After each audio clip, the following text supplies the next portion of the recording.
Not worthy, but worth it. I am Tanshell Ward, and I would like to welcome you to the podcast where I get to sit and speak with guests who are here to tell their story of living by God's grace.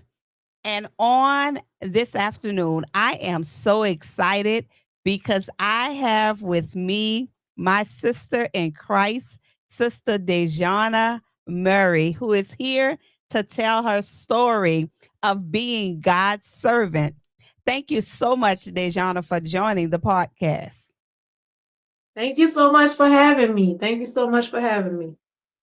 It is such an honor to know you, for one, and just to be in your presence. But I want to introduce her to everyone. She is wife, mother, a soldier in the Louisiana Army National Guard, a supply administrative services technician, a certified medical assistant, and she graduated as valedictorian of her class. She is a mentor and the founder of Breathe New Life LLC. So she is a young woman doing great things, and we thank God for her. And I thank God that she has decided to stop by to tell her story. So thank you once again for being my very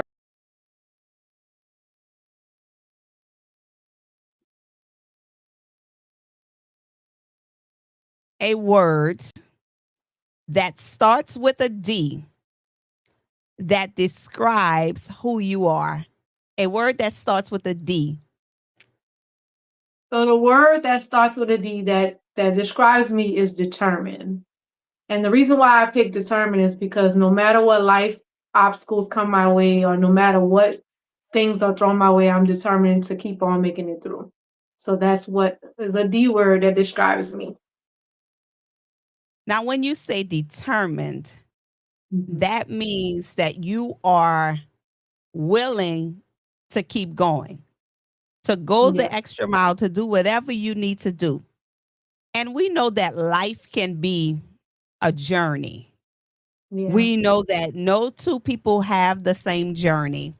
So, if you had to describe your journey, would you say it was like a slow car ride, a swift moving airplane, or would you say it was a train that made many stops along the way? How would you describe yours, your journey and the travel?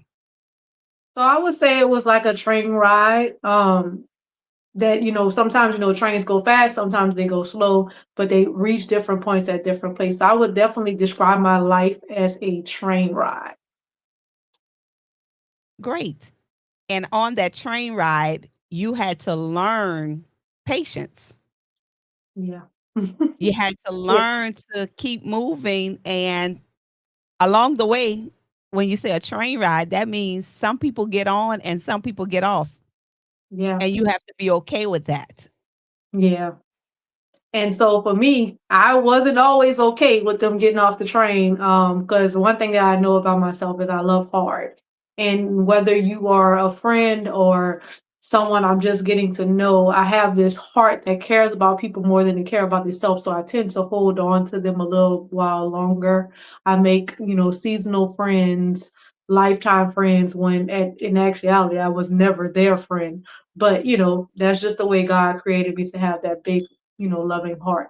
So for me, yeah, I said the patience was understanding that not everybody is meant to stay on the ride with you. They get on at a point and you got to let them go at a point. So yeah, And you learn that lesson as you mature in life because you yeah, had to endure some of those things in order to get to that point.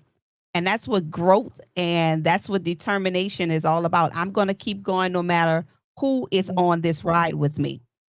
If you yeah. could speak to young Dejana, now that you're sitting in a place of wisdom, what would you say to her? And what would you say to a young lady who is on that train? What would you say to young Dejana right now if you could speak to her? So I would say, girl, you're worth waiting for. Enjoy life because there's so much in store for you. There's no limit to where God is taking you, and just believe that you're worth it. No matter who doesn't see it, God sees it. Keep on moving because you're worth it. Excellent. And that is a powerful statement because there are some people that don't know their worth and they think their Yeah. worth and their value is attached to others. But you are able to identify with the fact that you know your worth and who you are Yeah. because now you get to look back and realize that God had a plan for your life the whole way through. Yeah. He did. He did. And I didn't really What would you realize that. Sorry about cutting you off. I didn't really go realize that, ahead. like you said, until we go through that growth, and we understand that he was showing you all along that you were this bold personality and that there was so much in store and that your voice has a weight, and I didn't really realize that until I got older. Right. And you with such power when I see you navigating your way and doing what you are assigned to do. And I admire that about you. Although you may be younger than most of the people you work with, you still know your voice and you don't mind Mhm. stating your voice. What do Yeah. you think is your biggest strength? My biggest strength is the way I love. I would say the way that I love those people that I come in contact with. It's a genuine love. It's from a pure place, and I feel like with love we can get through a lot of things. And when things come and go for me, love is always the constant for me. And that's what God requires of us. He Mhm. requires us to love one another. And that is key to navigating this life because sometimes you might feel unloved yourself, but if you can Mhm. love others, that makes a difference. Yeah, and it When gives you you walk, strength too. uh-huh, It gives you good, it strength too. does. It gives you strength. It does. It allows you to know who you are Hmm. and be unapologetically who you are. Hmm. Yes. So when you enter into a space, Hmm. what do you want others to see in you before you even open your mouth? What would you like for people to see when you enter? Um, Honestly, I don't want them to see me. I wanted them to see God, to be honest, because when people see you, there's all kind of things that they may portray, but when you walk into a room and you don't have to speak and you know that your presence goes before you, I want them to see God. And I've been told before that when I'm not there, it's different. So to know that they see the God in me before I even walk out, even if I don't ever come, like if I never make it to their section, like because I every morning I walk around my job to say good morning, because that's that thing that I need to get myself started in the morning. And I did it just to, like I said, to get my day started. But one morning I wasn't feeling myself, and I didn't go around, and someone came to my office and it was like, when you don't come through, your presence makes a difference. There's this light that you bring with you. And I'm like, oh, okay, so now I'm intentional about making sure that I show up in spaces because sometimes people need that light. Yes. And your smile may be just the push they need because you never know what someone Mhm. is dealing with. And you made reference to your job. Mhm. And you are actually a soldier, not just in the army of the Lord. You are a soldier in the military. So Yes. tell us a little bit about why you chose the military. So honestly, it was just something I said one day at a basketball game because I was in the football game. I was in ROTC and I was like, I don't ever want to join the military, right? And then 9/11 happened, and then I was like, oh, that's something that shifts the nation. And then I had this lady ask me at the football game, what would you do if you were called? And I was like, I would serve, I would serve. And so that statement launched me into purpose. Because even then, I still was saying I'm not joining nobody's military, right? But then I met this recruiter. I'll never forget him. He was Derek. His first name was Derek, and so he was like, "Come on, I'm gonna take you down to take the ASVAB." And I was like, "Well, what I'm getting out of this, right?" And he was like, "Oh, I'm gonna buy you lunch." I'm like, "That's all you had to say, right?" And so I wound up going to take the ASVAB, thinking I'm about to get this lunch out of this. I didn't know anything about the ASVAB because I was not trying to go in the military, so I didn't do it. But I literally went in and took the test and did ABCD, ABCD, ABCD, and passed, right? And it was 6 of us, and I'm the only one that passed. So I was like, if you ever want to make God laugh, tell me your plans. Because, like I said, I didn't want to join the army, but the God knew what was for me. And so ever since I joined, I never looked back. That's cute to hear that. You did A, B, Yeah. C, D, E, A, B, C, and then end up passing. Yes, out of all the people, I was the only one that passed. And I had the bare minimum score, but I still passed enough to get in. I was like, come on, God, you know? So what has joining the military taught you about you? That I'm like you said, I'm determined to do whatever I need to do to make life better for people. And for me, being a part of the Army National Guard has two sides to it. You know, you get to be that civilian, but you also get to be that soldier. And it shows me that I really do care for people a whole lot and that I take it seriously, and I just want, you know, the people that I lead to understand, what God has placed in our hands. Because it's not an easy task being a soldier, and it's not an easy task being a person. But when you have those things two combined, you have to know how to balance things. And I understand that there's a weight to being a soldier, but it's like you said, being a soldier for the Lord. That's what I do. I carry that. Like I when I show up, even though I'm a soldier in the army, I carry God with me because it's because of him that I'm there. And, just like they talk about in the Bible that everybody has a job. And that's what he had for me. He had for me to be a soldier, and it taught me how to have integrity, how to be loyal, how to, be selfless, because that's one of our biggest characters is, being a selfless person. And so it just shows me that love that I have on the civilian side is an even greater love for the military walk, because you have to love what you're doing in order to keep doing it. Exactly. Yeah. And that is actually a charge that you don't just get to walk away from. So Yeah. when you take that oath, you have to be willing to endure and endure with integrity. Yeah. Now, I have seen the soldier movies, and I know several people who are in the military service. Mhm. But tell the people, what is it like being a woman in the military? Because sometimes when people think of the military, they automatically put their mindset on the men. But as a woman dealing with diversity, equity, and inclusion, Mhm. what is that like for you? For me, it's understanding that even though I am a woman, I'm a soldier first.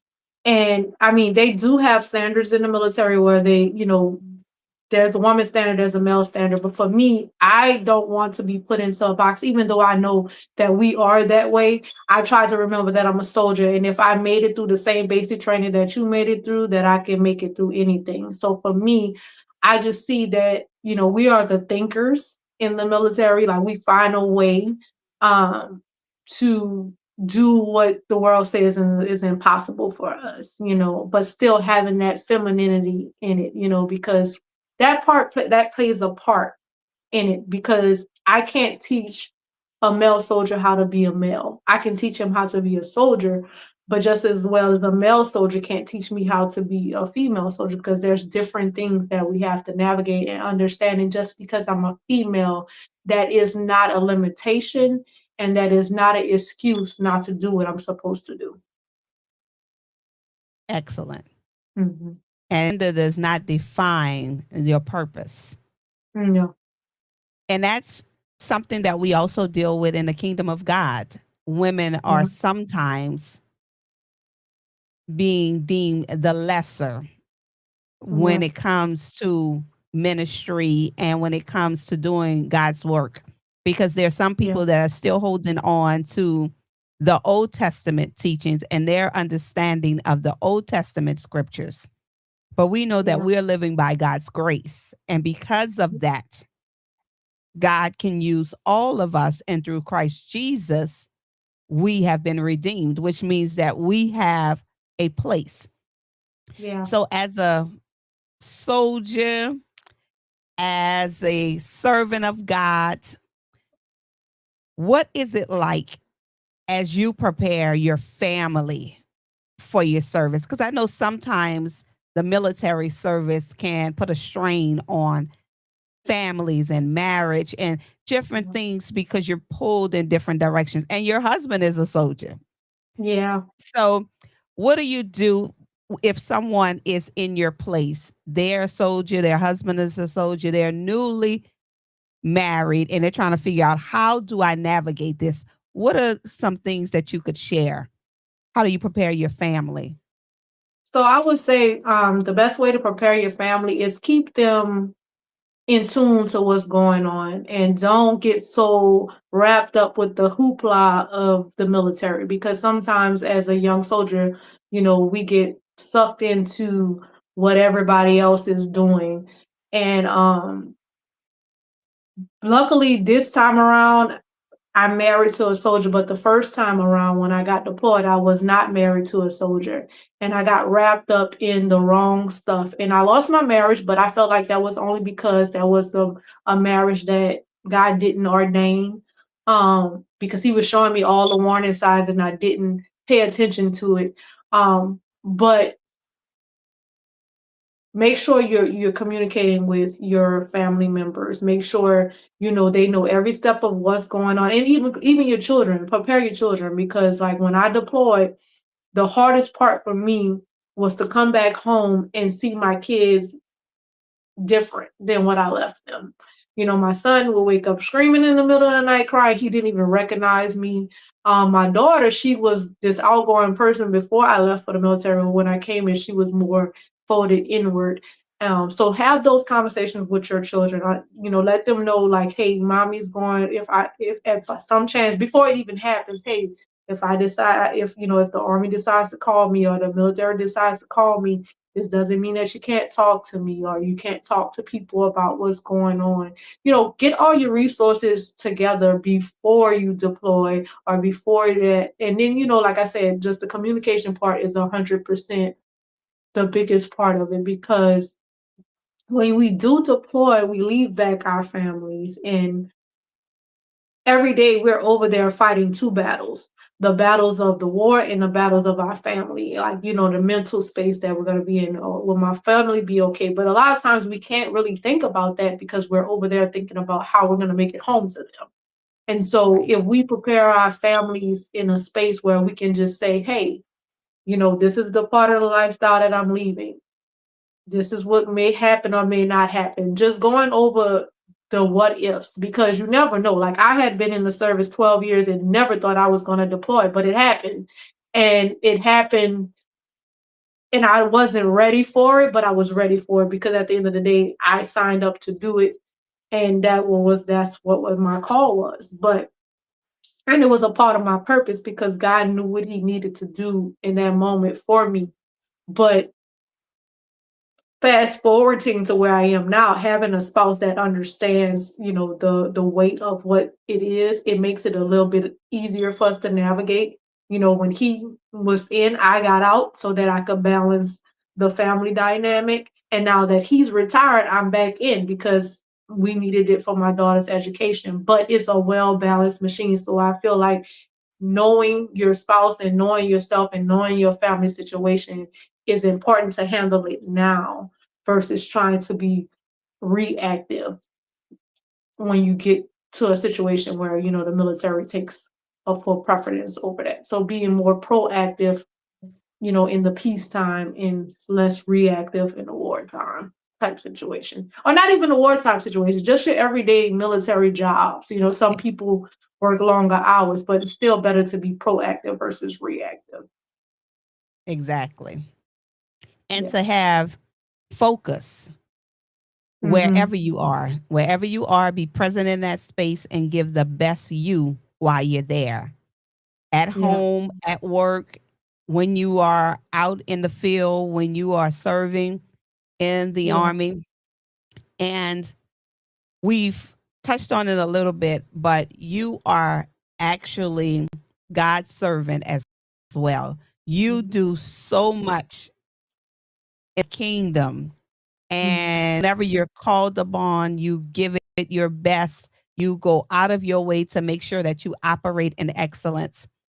What is the difference in being a soldier in the army and being a soldier in the kingdom and serving God's people? What have you noticed that is a vast difference? So the vast difference is that um it's a joy when you do it in the kingdom. I mean, it's not a joy. It's not that it's not a joy outside the kingdom. It's just a different weight. Like I feel like that what God has prepared you for in the kingdom looks a lot different than in the world. I mean, in the world, you will do something and you don't understand the significance of what you're doing. But in the kingdom, every part plays a piece. And for me, I'm okay being that piece in the background, shifting things because I know the small details makes a difference. And so for me, I just feel like every detail of God's plan is very specific when you're working in the kingdom. Even though it's that way on the outside, but when you're on the outside of the kingdom doing work, you don't think, oh, this little screw makes a difference versus this little screw of a word that you might plant into somebody because they might be nervous about being on this platform.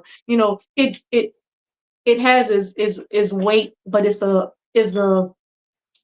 weightless weight, if that makes sense. Like it's not Yes. heavy, but it has the potential to be something heavy that can shift someone's atmosphere. And I love just being that little screw in the kingdom at times. And you do it so well. You do it So so thank well. You you. pay attention to detail.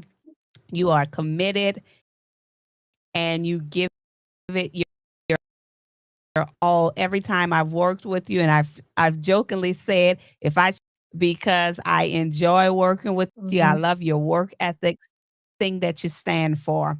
And while you may think that you are just a little screw, do you feel that you are working and walking in purpose right now? Yeah, I do. I do, and I think for me, in my mindset, I feel like I'm this little screw, but for God, He's like, no, baby, you like the 2x4, or you like the plywood on this thing. But understanding that my worth um is not something that I should be worried about because he already told me that I'm worthy. And so taking that weight of feeling like, am I worth it?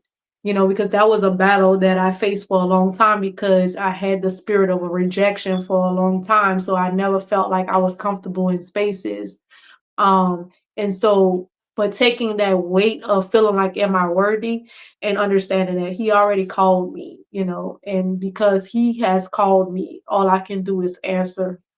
So that takes the weight of it all off. So when he asks me, I'm like, "Yes, Lord." I'm just like over eager, and sometimes I'm premature. I'm like, "Yes, Lord," and I don't even really know the assignment, but I just know that if he's calling me, if he presented the opportunity, that it's meant for me to walk there. So I just answer the call. And do it with such excitement and such zeal. Mhm, When God called you, most mhm, of us we run from the call. We think that maybe I'm not hearing God, and then mhm, we begin to walk in alignment with the purpose God has for us. What mhm. do you feel was the sacrifice to say yes, Lord, yes? Um, I think the sacrifice is being comfortable. So for me, I just alluded to earlier that I was comfortable in the background I'm comfortable with people knowing my name, but not having to see my face, because a lot of people knew me before they seen me, if that makes sense. So when God called me to come forward, I was like, oh, I don't know, Lord, shaking in my boots, but I just want to be obedient in this season. So I would say being comfortable is what I sacrifice. And that's hard for a lot of people Mm, because when we get uncomfortable, sometimes we get afraid yeah, because it seems too much like we're having an out of body experience. yeah, And sometimes it's hard to feel like that you are actually qualified to be yeah, called and to be used by God. But we all know that what God has for us and what God needs from us, He has already placed in us before He makes the call. He's yeah. preparing us for that very moment. And I always say that God deals with us in the future. Mm-hmm. So when we look at our present, we think that I am right here, but God is dealing with us based on where He's taken us. Yeah, So in knowing that, we must have that faith walk to yeah. walk into the unknown. What does the word faith mean to you? When you hear faith, what does that mean? It's my foundation. Because so many places or so many spaces that I've been in that I know it was only God that moved me out of those places or through those places. And so for me, when I'm not walking with my faith, I feel heavy, I feel burdened, I feel things. But when I'm walking in my faith, I feel light. Like like some days I can't even remember where I'm navigating to because I'm walking by faith versus walking by what I feel like I can do within my own strength. And so for me, faith means foundation. Good. And as long as you hold on to your faith, then you're not worried about things in your own hands. You Yeah, know that you trust and you believe in God's. yeah. And I'm watching you navigate your process and I'm watching you explore new things and I'm watching you evolve into who God has called you to be. And right now you have recently launched a new podcast, Journey to Me. Tell Yeah. us about what was the inspiration and what do you want people to get when they tune into your podcast? So the Journey to Me podcast was the idea came a couple years ago. I got on this journey of empowerment before I started working with New Home, and I was just trying to find my place because I knew God wanted me to start speaking and start doing things now. Like, Lord, I just want to empower your women. I just want to be a builder in the kingdom.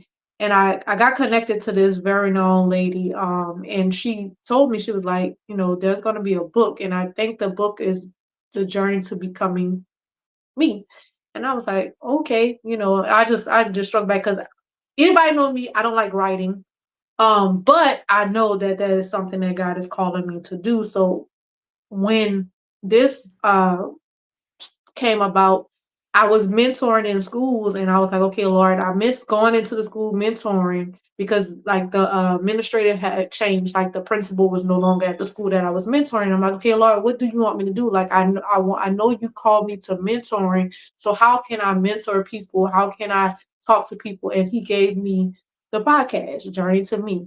Just talk about your journey to becoming you, the journey for me, loving and finding myself because I got lost in what the world said I was. I got lost in all the trauma and everything that I went through that I forgot who I was.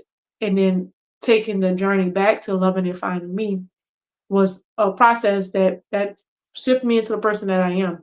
So this podcast just tells people that the journey you are on is uniquely for your purpose.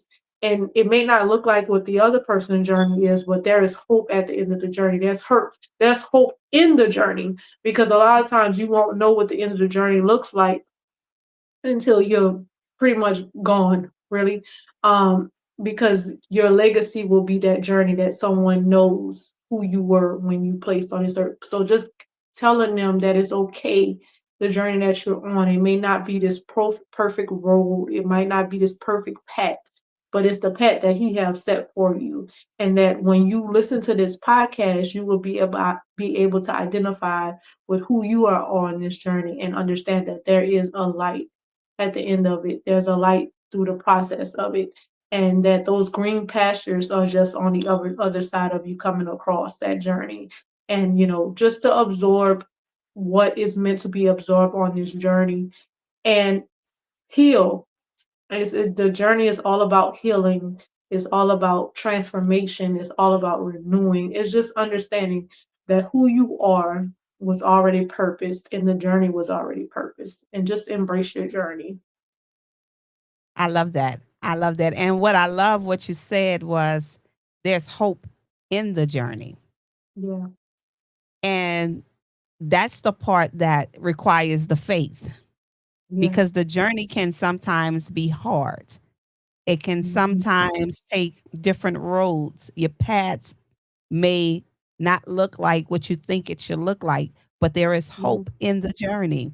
Just don't give up. If there's a tomorrow, there is a new day to do it God's way. Yeah. And that's how we have to live our lives. And that's the encouraging part. That's the empowering part of this journey with God. Mhm. And how can someone follow your podcast? When are you on? Give us some details if the listeners want to be able to follow you and be a part of your podcast. Okay. So right now I am not live. I do all pre-recordings, but every month on the first Wednesday of every month, I release a podcast to YouTube, and I also release it to Spotify. And you can just simply type in Journey to Me podcast and you can put my name in, which is DeJuana Murray. And then you can find me. If you would like, at the end of this stream, I know that Elder Shell is, putting this on platforms. You can find me on Facebook. You can find me on Facebook as DeJuana Murray. And if you want more details, I can send you the link to the podcast. But usually all you have to do is go on YouTube and type into the Journey to Me podcast, DeJuana Murray, and it'll pop up. Good. Well, congratulations on your new endeavor. It's only the Thank you. beginning because when you trust in God and believe in God and you allow God to do work in you, He will blow your mind with all that He purposed for you to do. You just have to stay humble, which I know you Yeah. are because that's just your spirit and your heart. And I know God will continue to do great things with you. Tell us Yes. about your mentoring ship. When you mentor in the schools. Tell us a little bit about that because you do so many things. And I would hate to Yeah. do a disservice without sharing how you are truly God's servant. So tell us Yeah. about being a mentor. Okay, so in public schools, I was mentoring at LW Higgins, which is my alma mater. I went on there to just reconnect with the young ladies because at 12 to 14, 18 year olds, we're still discovering life, we're finding our purpose. And so when I go into the schools and I try to give them what I didn't have while I was navigating through school, and I have this outline basically showing them how to identify themselves. So the first lesson will be like, who do you say you are? Giving them the opportunity to write down everything that they say they are, good, bad, negative, positive, right? And then I teach them how to strip away the negatives and focus on those positives. And then the next lesson, I get them to talk about who do God says they are. Where I give them this narrative. Most of the time, I bring a Bible. If not, I print out a scripture that has a lot of descriptive basis of what God says they are. And I have them read through and highlight what stands out to them. And then I have them to create a background with a picture of themselves with all of those words they found on scripture.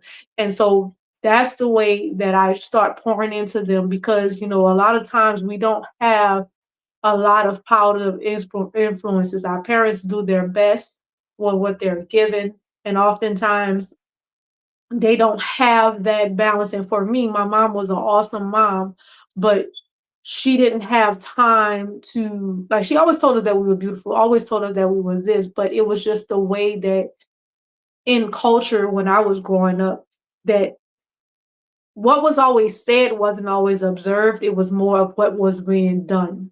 And so I try to let them understand that they're worth waiting for. I try to let them understand that, what people, what narratives people put on you, you don't have to walk that path.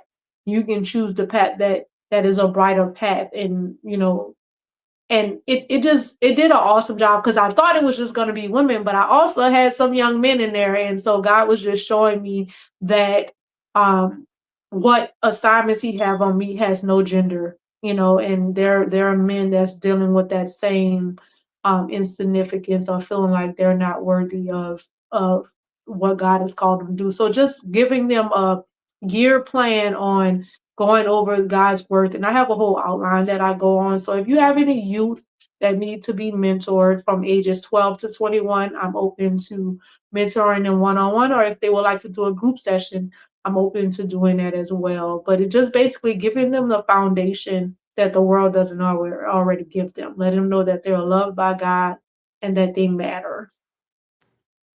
Excellent. That is awesome. How do you develop your partnerships with the schools? Do you seek the opportunities, or are they able to find you in order to bring you in to be a part of what their curriculum will allow?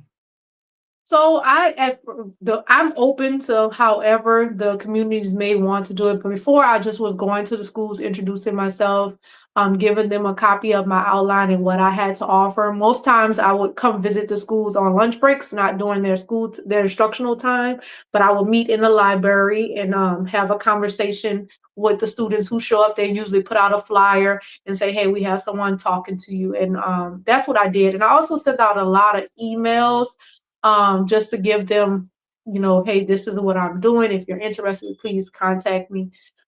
So I'm interested in kicking that back up because I really do miss going there because I thought I was just gonna be there once a month. And then the kids was like, "Can you come back every Wednesday?" And fortunate enough, I had an awesome boss who was like, "Yeah, you can go every Wednesday," And so I literally was at the school every Wednesday and went from one lunch period to two lunch periods.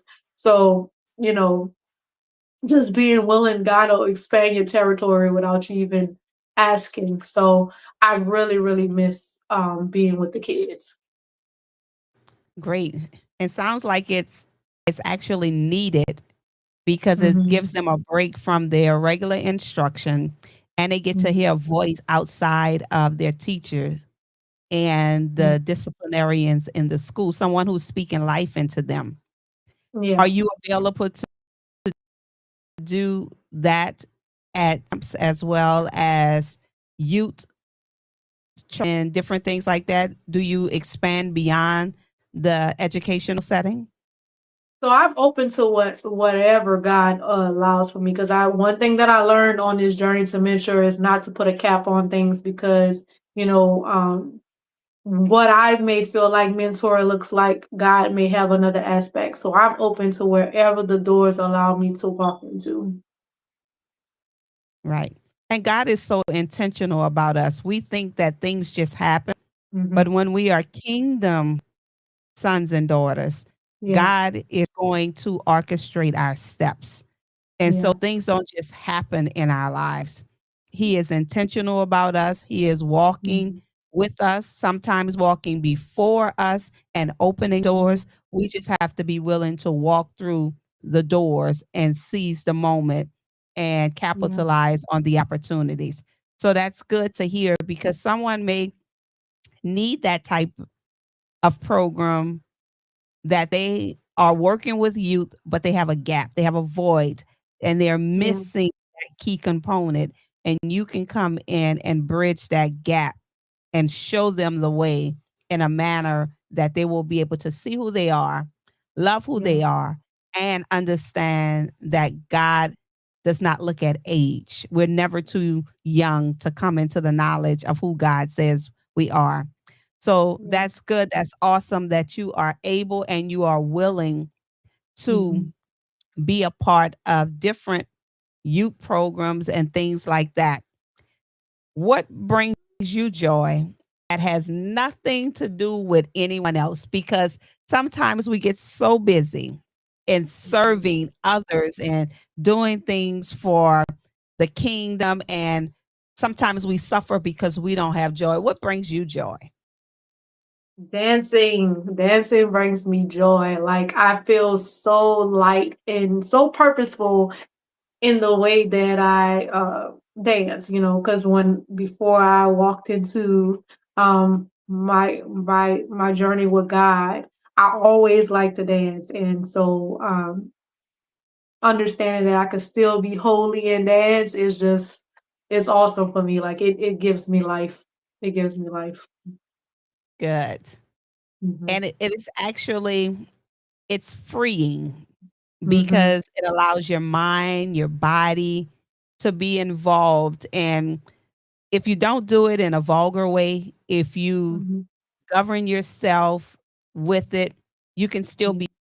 be free in the moment and Yeah. still be of service to God.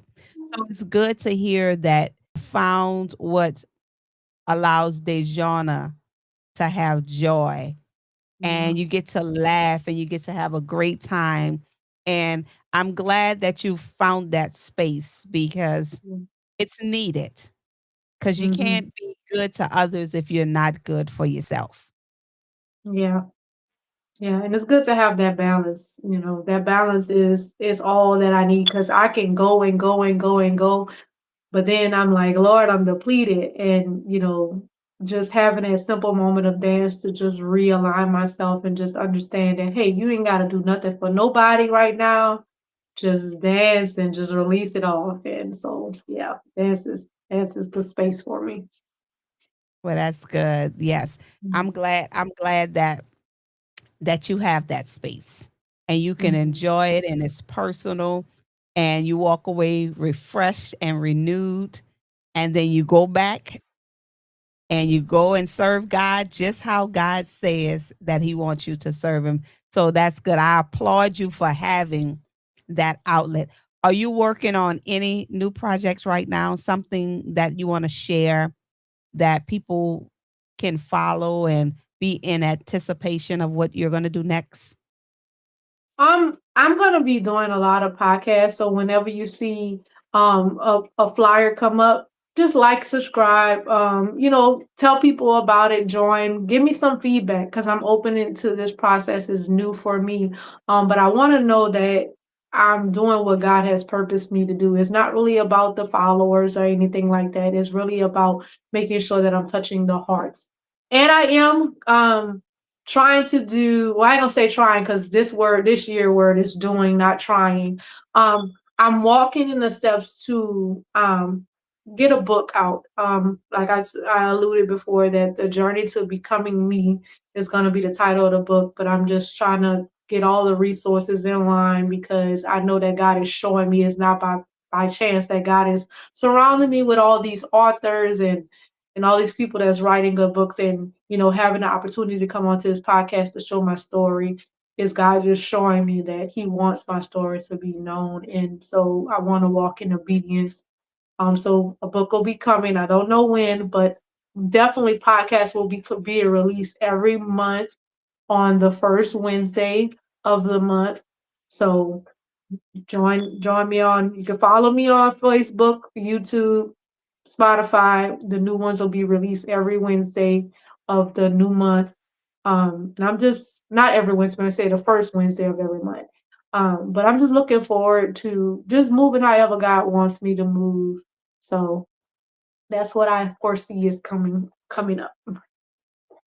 Great, great. I am looking Mhm. forward to you putting your story in the book and allowing God to expand your territory. As we've Mhm. heard, this is Dejana Murray.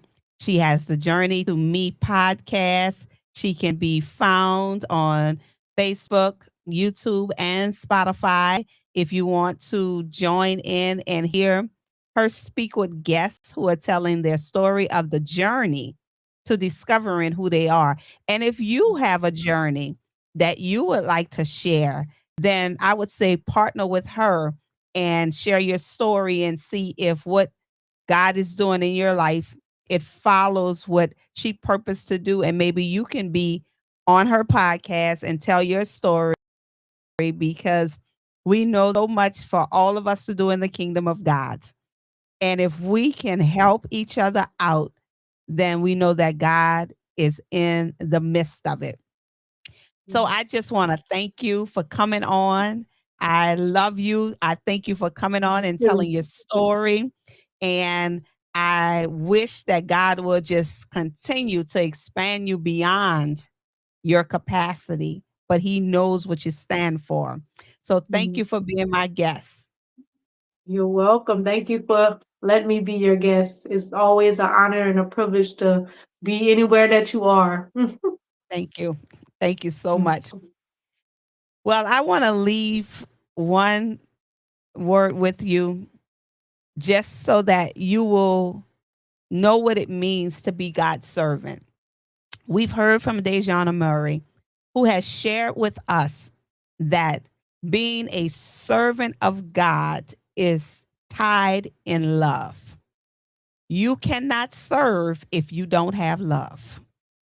And if you have true love, then you can serve God's people. So I would encourage you, people, find out who you are in God and allow God to use you according to who He has purposed you to be. It is time for us to walk in purpose. It is time for us to be who God says that we are.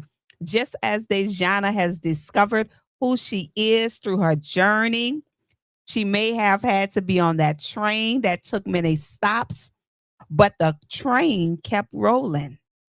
So I encourage you to find your space in God. I am Tanshell Ward. This is By His Grace podcast, not worthy, but worth it. I encourage you to follow me for more content such as this, as I will sit with guests and they will tell their story. This is By His Grace podcast. Until next time, I love you and continue to walk in your God given purpose.